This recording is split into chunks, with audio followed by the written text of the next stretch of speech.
Hello అండి, నమస్తే.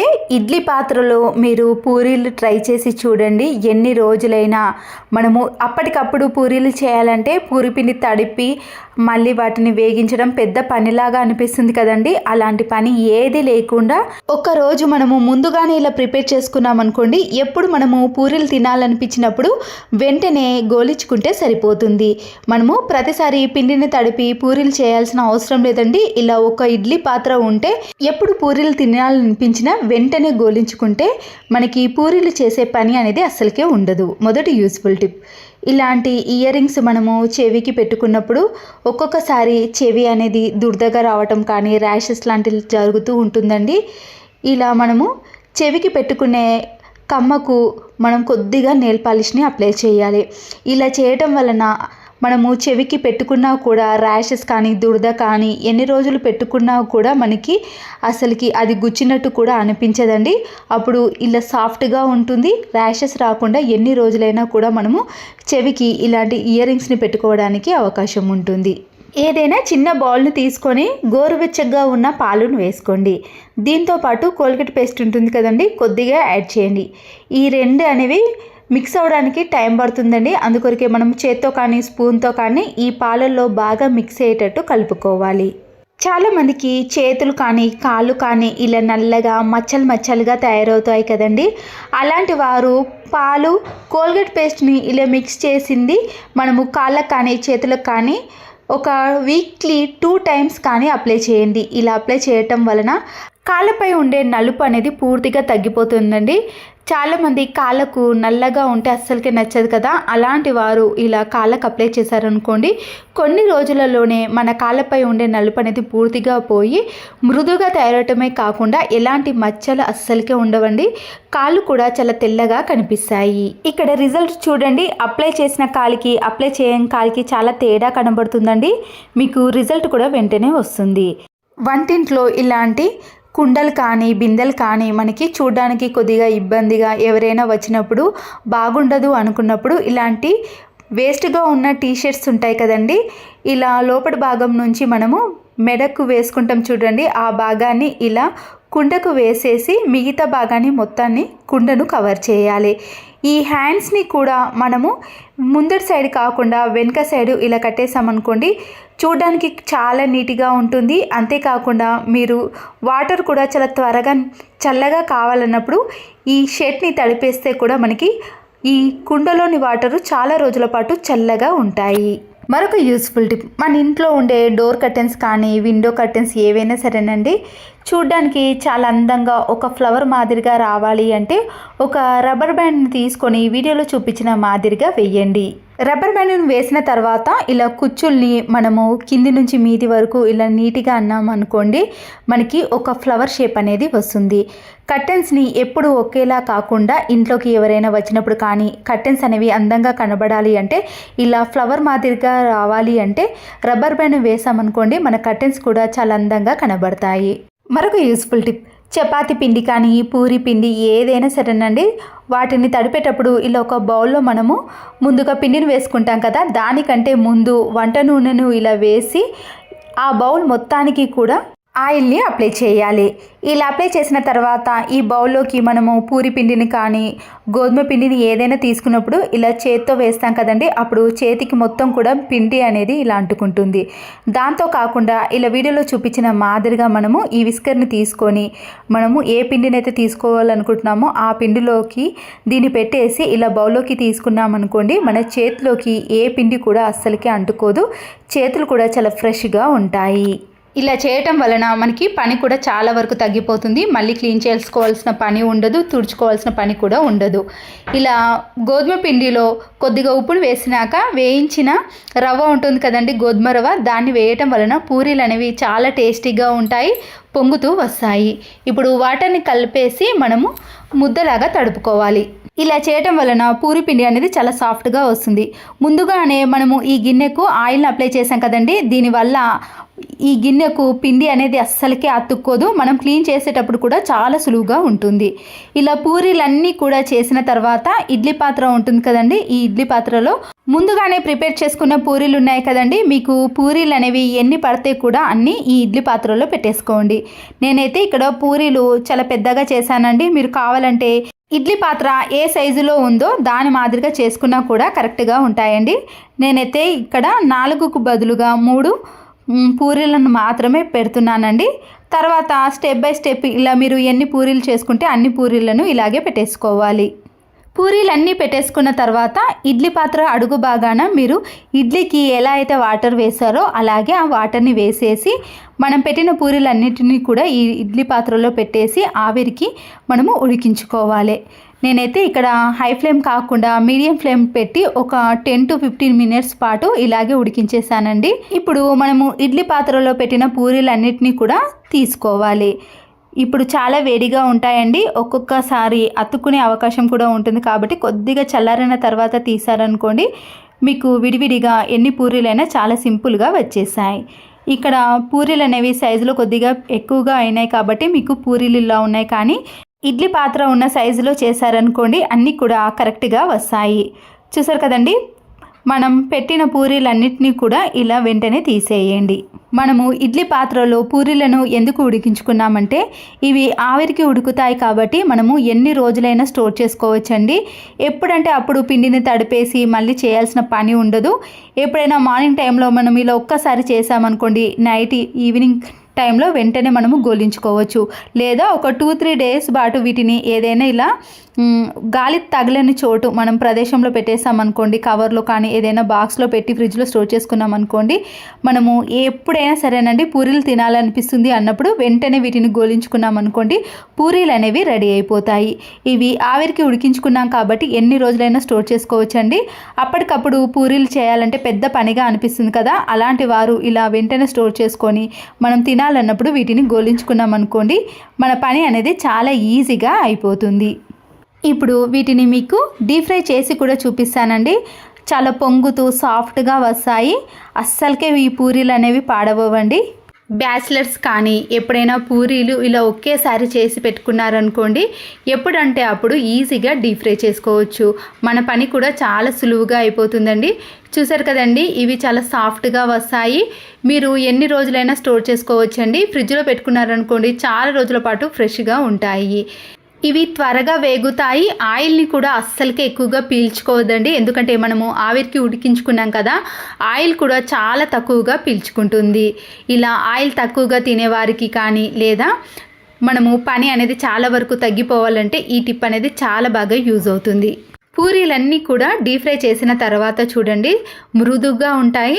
2-3 రోజులైనా సరేనండి ఇవి ఇలాగే ఉంటాయి. మనము హాట్ బాక్స్లో వేసి పెట్టి అలాగే పెట్టేసామనుకోండి, 2-3 days తర్వాత కూడా వీటిని ఇలాగే తినేయచ్చు. చూడండి లోపల కూడా చాలా సాఫ్ట్గా ఉంటాయి. ఈ టిప్స్తో పూరీలను ఇలా ఒకేసారి చేసి పెట్టుకొని ఎప్పుడు తినాలనిపించినా కూడా చాలా ఈజీగా తినేయచ్చు. ఈ వాష్రూమ్ని మనము ఎప్పుడు కూడా క్లీన్ చేయకుండా మంచి సువాసన రావాలి అంటే మాస్క్ని కానీ లేదా ఏదైనా చినిగిపోయిన సాక్స్ ఉంటుంది కదండి, దాన్నైనా తీసుకోవచ్చు. ఇలా మాస్క్ యొక్క పై భాగాన్ని కట్ చేసి ఓపెన్ చేసిన తర్వాత ఒక ప్లేట్ని తీసుకోండి. అయితే మాస్క్ని కట్ చేసేటప్పుడు ఒక సైడ్ మాత్రమే కట్ చేయాలండి, మిగతా సైడ్ అలాగే ఉంచేసేయాలి. మిగిలిపోయిన సోపులు కానీ లేదా బట్టల సోపులు ఉంటాయి కదండి, దాన్నైనా తీసుకోవచ్చు. ఇలా గ్రేటర్తో సన్నగా తురుముకోవాలి. లేదా చిన్న చిన్న సోప్ ముక్కలు ఉంటాయి కదండి, అదైనా పర్వాలేదు, వాటిని కూడా వేసేయచ్చు. వాష్రూమ్ అనేది ఎక్కువ రోజులు మంచి సువాసన రావాలి అంటే నేను ఇలా కొద్దిగా తురుముకున్నానండి. మిగిలిపోయిన సోప్ ముక్కలను కూడా వేసేసి 1 teaspoon వరకు రాళ్ళ ఉప్పు ఉంటుంది కదా, దాన్ని కూడా వేసేయండి. వీటితో పాటు కొద్దిగా కోల్గేట్ పేస్ట్ని యాడ్ చేయండి. చివర్లో వాషింగ్ మిషన్లో వాడే లిక్విడ్ ఉంటుంది కదండి, లేదా హ్యాండ్ వాష్ లిక్విడ్ ఉంటుంది కదండి, దాన్నైనా తీసుకోవచ్చు.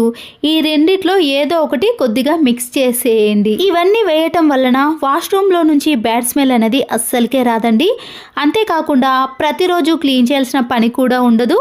వాష్రూమ్ అనేది దానంతటా అదే క్లీన్ అయిపోతుంది. మంచి సువాసన కూడా వస్తుంది. ఇప్పుడు వీటన్నిటిని కూడా మనము కట్ చేసుకున్న మాస్క్లోకి వేసుకోవాలి. ఇలా ఓపెన్ ఉంది కాబట్టి దీనికి ముందుగానే కట్ చేసిన థ్రెడ్స్ ఉన్నాయి కదండి, దాన్ని ఇలా ఓపెన్ చేసిన దానికి క్లోజ్ చేసేయండి. ఈ నాడలతో క్లోజ్ చేసినాక గట్టిగా ఇలా ముడివేసిన తర్వాత వాష్రూమ్లో ఉండే ఫ్లష్ ట్యాంకులో వేసేయండి.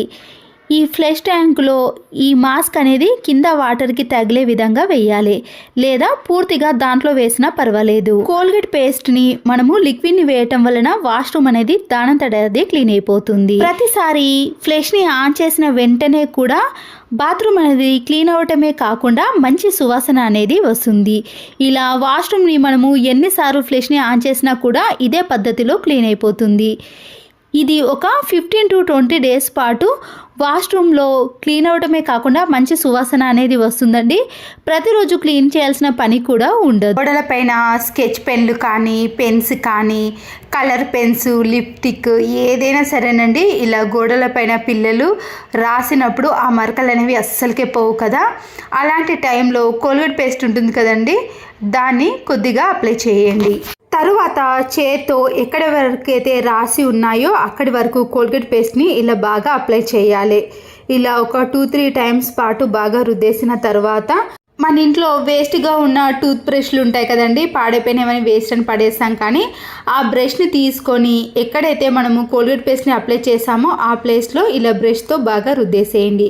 ఇలా రుద్దుతున్నప్పుడు ఏమో గోడల పైన ఏర్పడిన మరకలు కానీ, పెన్స్ కానీ, పెన్సిల్ కానీ ఏవైనా సరేనండి చాలా ఈజీగా తొలగిపోతాయి. ఇక్కడ పొడి క్లాత్ని కాకుండా ఒక క్లాత్ని తీసుకొని దానిపై కొద్దిగా వాటర్ని వేసేసి ఇలా తుడిచేసామనుకోండి, మీకు అక్కడ ఒక్క మరక కూడా కనిపించదు. మనము గీసినవి కూడా ఎక్కడో కూడా కనిపెట్టడం చాలా కష్టమవుతుందండి. గోడలు అనేవి అంత నీట్గా క్లీన్గా కనబడతాయి. ఎలాంటి మరకలకైనా సరేనండి కోల్గేట్ పేస్ట్ని అప్లై చేసి చూడండి, మీకు ఒక్క మరక కూడా ఉండదు. మరొక టిప్ అండి, ఇక్కడ ప్రెషర్ కుక్కర్ అనేది క్యాప్ అనేది లూజ్ అయిందనుకోండి, విజిల్ రాదు, లేదా మనము పప్పు కానీ ఏది ఉడకబెట్టినా కూడా దాంట్లో నుంచి బయటికి వచ్చేస్తుందండి. మనకి ఇలా ఎక్స్ట్రా పనులు అనేవి మళ్ళీ అవుతూ ఉంటాయి. ముందుగా ఎక్కడైతే మనకి లూజ్గా ఉందో అక్కడ ఈ స్క్రూని తీసేసి దీనికి ఉన్న మురికినంతా కూడా మనము ఒక క్లాత్తో కానీ లేదా ఏదైనా బ్రష్తో కానీ నీట్గా తుడిచేసేయండి. అయిపోయిన ఖాళీ ట్యాబ్లెట్ షీట్స్ ఉంటాయి కదండి, ఇక్కడ చూపిస్తున్నాను చూడండి, ఇలా కొద్దిగా లోతుగా ఉన్నవి కానీ లేదా మందంగా ఉన్నవి ట్యాబ్లెట్ షీట్ని తీసుకోవాలండి. ఇక్కడ ఒకదాన్ని మాత్రమే కట్ చేస్తున్నాను, ఒక క్యాప్సూల్ని మాత్రం కట్ చేసి. మనకి ఇవి చాలా మందంగా ఉండటం వలన మనకి స్క్రూ అనేది అంత ఈజీగా లూజ్ అవ్వదండి, చాలా రోజుల పాటు టైట్గా ఉంటుంది. దాని చుట్టూ ఉన్నదాన్ని పూర్తిగా కట్ చేసుకొని ఇలా మందంగా ఉన్న క్యాప్సూల్ని మాత్రమే తీసుకోండి. ఇలా షీట్ని తీసుకున్నాక మధ్యలో మీరు సీజర్తో కానీ నైఫ్తో కానీ చిన్న హోల్ అనేది చేయాలి. మనకి స్క్రూ అనేది ఎంత ఉందో ఆ సైజుని బట్టి ఇక్కడ హోల్ చేసిన తర్వాత దీంట్లో స్క్రూని పెట్టేసి హ్యాండిల్కి పెట్టేసి దాన్ని మనం తిప్పేసామనుకోండి, చాలా టైట్గా ఉంటుందండి. ఎన్ని రోజులైనా ఎన్ని నెలలైనా సరేనండి, మనము రఫ్గా యూజ్ చేసినా కూడా ఇది మందంగా ఉండటం వలన ఈ స్క్రూ అనేది అస్సలకే లూజ్ అవ్వదండి, చాలా రోజుల పాటు టైట్గా ఉంటుంది. అప్పుడు మనకి ఇలాంటి ఎక్స్ట్రా పనులు అనేవి అస్సలకే ఉండవు, మన పని అనేది సులువైపోతుంది. ఖాళీ కూల్ డ్రింక్ బాటిల్స్ ఉంటాయి కదండి, నేనైతే ఇక్కడ మందంగా ఉన్న ఒక కూల్ డ్రింక్ బాటిల్ని తీసుకున్నాను. సీజర్ని కానీ నైఫ్ని కానీ ఇలా వేడి చేసి మీరు మధ్యలో చిన్న హోల్ చేశారనుకోండి, మనకి అది కింది వరకు కూడా పూర్తిగా కట్ అయిపోతుంది. తర్వాత పూర్తిగా కట్ చేసుకున్నాక మరి కొద్దిగా గ్యాప్ ఇచ్చుకుంటూ మీరు తర్వాత కూడా మరొక లైన్ని కట్ చేసుకోవాలి. మనకి హ్యాండ్ అనేది దాంట్లో పట్టే విధంగా కట్ చేసుకున్నాం అనుకోండి, చాలా వీలుగా ఉంటుంది. బాటిల్ అనేది మనకి ఇలా కొద్దిగా గ్యాప్ ఉంటే సరిపోతుందండి, మరి ఎక్కువ గ్యాప్ అనేది పెట్టుకోవద్దు. చాలా రకాల బ్యాంగిల్స్ ఉంటాయండి, మనము డజన్లు తెచ్చుకుంటాం, కానీ వీటిని పెట్టుకుంటే ప్లేస్ అనేది ఎక్కువ స్పేస్ తీసుకుంటుంది. తక్కువ స్పేస్లో మనకి వీలుగా చాలా ఈజీగా మనకి ఏవి కావాలంటే అవి తీసుకునే అందుబాటులో ఉండాలంటే ఇలా కట్ చేసుకున్న బాటిల్ ఉంది కదండి, మనము నచ్చిన విధంగా ఈ బాటిల్లో పెట్టేసుకోవచ్చు. పెద్ద కూల్ డ్రింక్ బాటిల్ని తీసుకున్నాం అనుకోండి, ఎన్ని రకాల బ్యాంగిల్స్నైనా మనం పెట్టేసుకోవచ్చు. మళ్ళీ తీసుకోవడం కూడా చాలా సులువుగా ఉంటుందండి.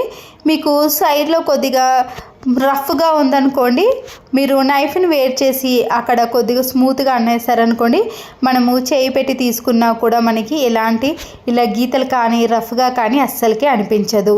నేనైతే ఇలా ఒక్క బాటిల్లోనే చాలా రకాల బ్యాంగిల్స్ని పెట్టేశానండి. చూసారు కదండి, చూడడానికి కూడా చాలా నీట్గా ఉంటుంది, మళ్ళీ తీసుకోవడం కూడా సులువుగా ఉంటుంది. చాలామంది పిల్లలైతే, చిన్నపిల్లలు ఉన్న వాళ్ళ ఇంట్లో అయితే చాలా రకాల బ్యాంగిల్స్ అనేవి కింద పడేస్తూ ఉంటారు. దానివల్ల బ్యాంగిల్స్ అనేవి పగిలిపోతాయండి. ఒకవేళ మీరు ఇలా బాటిల్లో పెట్టేసుకున్న పిల్లలు తీసినా కూడా కింద పడ్డా కూడా బ్యాంగిల్స్ అనేవి ఒక్కటి కూడా పగిలిపోకుండా చాలా సేఫ్గా నీట్గా ఎక్కడైనా పెట్టుకోవడానికి వీలుగా ఉంటుంది.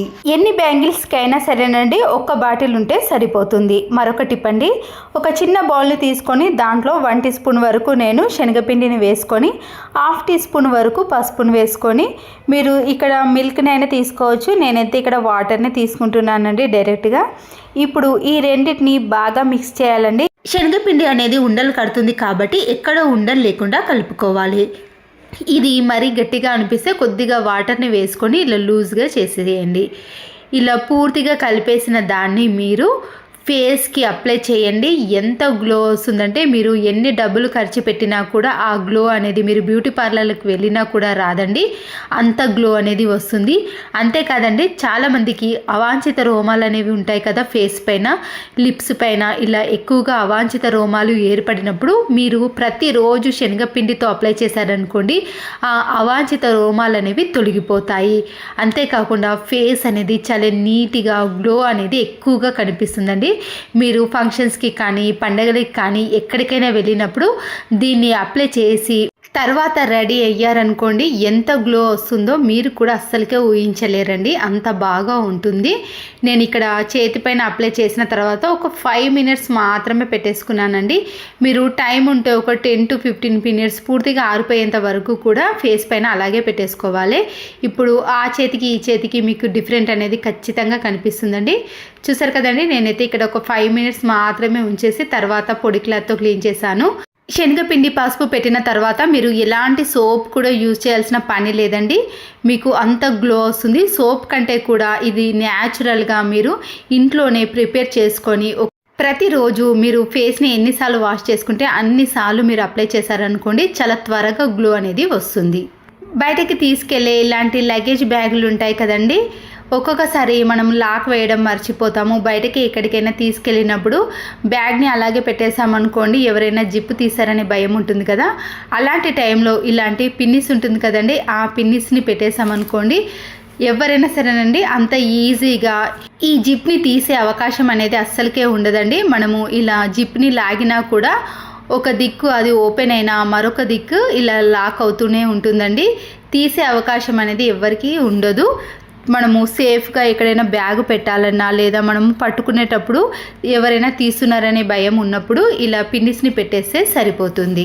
ఇలాంటి చిన్న చిన్న ఫ్లక్కర్లు కానీ ఎలాంటి ఫ్లక్కర్లు అయినా సరేనండి, మనము రఫ్గా యూజ్ చేసినప్పుడు దాంట్లో ఉండే స్క్రూ అనేది పోతుందండి, మళ్ళీ మనం ఆ స్క్రూ పెట్టే అవకాశం కూడా అస్సలకే ఉండదు. దీనివల్ల మన డబ్బులు అనేవి కూడా వేస్ట్ అయిపోతాయి కదా. ఇలా స్క్రూ అనేది లూజ్ కాకుండా ఉండాలంటే మనం తెచ్చిన వెంటనే నెయిల్ పాలిష్ ఉంటుంది కదండి, ఏదైనా సరే ఆ నెయిల్ పాలిష్ని ఇలా స్క్రూకి వేసేయండి. ఇలా చేయటం వలన అది పూర్తిగా అతుక్కొని ఉంటుంది. గట్టిగా తయారవటం వలన ఆ స్క్రూ అనేది అస్సలకే లూజ్ అవ్వదండి. ఎన్ని సంవత్సరాలైనా కూడా చాలా ఈజీగా యూజ్ చేసుకోవచ్చు. దీనివల్ల మన డబ్బులు అనేవి చాలా వరకు సేవ్ అవుతాయి. మరొక యూస్ఫుల్ టిప్, ఇలాంటి నెయిల్ కట్టర్ ఉంటుంది కదండి, మనము ఏదైనా హూక్కు వేయాలన్నా కూడా ఇబ్బంది పడుతూ ఉంటాం కదా, దీనికి మనము ఇలా హోల్కి పిన్నిస్ని పెట్టేసి ఏదైనా హూక్కు వేయడానికి కానీ లేదా ఎక్కడైనా తగిలించుకోవడానికి చాలా వీలుగా ఉంటుందండి. అప్పుడు మనము వెతకాల్సిన పని అనేది అస్సలకే ఉండదు, చాలా ఈజీగా తీసుకోవడానికి మనకి వీలవుతుంది. మరొక యూస్ఫుల్ టిప్, ఆనియన్సే కాదండి, ఆలు కానీ లేదా ఇలా సాఫ్ట్గా ఉండేటి ఏవైనా సరేనండి, ఫ్రూట్స్ కానీ యాపిల్ కానీ ఏదైనా కట్ చేయడానికి నైఫ్, సీజర్, కత్తిపీట అలాంటి ఏవి అవసరం లేదండి. ఇలా స్టీల్ది మనకి టీ వడపోసే జాలి ఉంటుంది కదండి, దాంతో ఎంత సన్నగా కానీ లేదా మనకి ఎలా అయినా సరేనండి ఈజీగా కట్ చేసుకోవచ్చు. ఎప్పుడైనా అర్జెంట్ టైంలో నైఫ్ కానీ కత్తిపీట కానీ లేనప్పుడు ఇలా టీ వడపోసే జాలి ఉంటుంది కదండి, దానితో ఎన్ని ఆనియన్స్ అయినా సింపుల్గా కట్ చేసుకోవచ్చండి. చాలామంది ఇంట్లో చిన్నపిల్లలు ఉన్నప్పుడు ఇలాంటివి కట్ చేయడానికి చాలా భయపడుతుంటారండి. ఒక్కొక్కసారి వేలు కట్ అవ్వడం లాంటివి జరుగుతాయి కదా, అలాంటి వారికైతే ఇలా వేలు కట్ అయ్యే అవకాశం అనేది అస్సలకే ఉండదు. కాబట్టి ఇలా టీ వడపోసే జాలి ద్వారా మనము ఎన్ని ఆనియన్స్ అయినా టెన్షన్ లేకుండా కట్ చేసుకోవచ్చు.